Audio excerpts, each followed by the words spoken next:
Mulai bersuara, Natalie Holzer sindir sosok jubir, terkesan pembelaan diri. Keadaan makin memanas, Natalie sindir sosok jubir, pernikahan dengan Sule kian pelik. Kemarin kemana aja, bak makin memanas, kini Natalie Holzer mulai melempar sindiran di tengah proses perceraiannya dengan Sule. Ia menyindir sosok juru bicara atau jubir yang kini muncul. Natalie Holzer merasa hal tersebut terkesan seperti pembelaan diri. Siapa jubir yang dimaksud? Ya, Natalie Holzer seakan menyindir seseorang di tengah keterpurukan rumah tangganya dengan Sule. Melalui akun Instagram pribadinya @NatalieHolzer, istri Sule ini menyindir sosok yang dia sebut sebagai jubir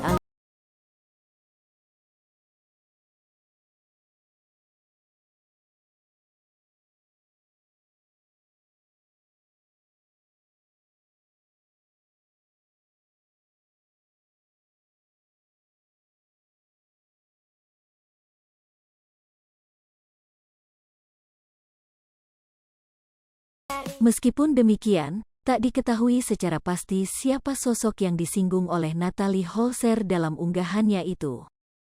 Mantan disc joki itu justru menantang sosok yang dia sebut sebagai jubir untuk bertemu langsung. Datang dong samperin, bukan cerita ke orang lain. Supaya apa cih, tutup Natalie Holzer. Seperti diketahui, beberapa waktu lalu, Natalie Holzer juga sempat kepergok saling sindir dengan anak sambungnya, Putri Delina. Aksi saling sindir itu terjadi ketika Putri Delina menanggapi komentar netizen mengenai aksi minggat dari rumah. Paling miris lihat orang dikit-dikit ada masalah langsung minggat, kata netizen di kolom komentar postingan Putri Delina di Instagram. Putri Delina pun langsung membalas komentar netizen itu. Nggak boleh juga kan kayak gitu, harusnya diselesaikan, balas Putri Delina. Balasan Putri Delina pada netizen itu seolah memancing Natalie Holzer untuk turut berkomentar. Natalie Holzer pun langsung komentari balasan Putri Delina.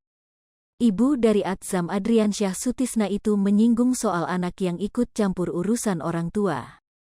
Iya bener dan anak nggak usah ikut campur karena nggak tahu penyebabnya, iya kan, tulis Natalie Holzer. Seperti diketahui, Natalie Holzer tampaknya mantap untuk bercerai dari Sule.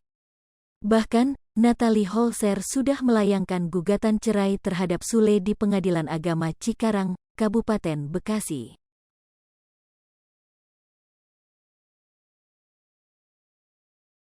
Hai pemirsa Sri Popo TV, jangan lupa komen, like, dan subscribe, serta tonton terus berita-berita terupdate lainnya ya.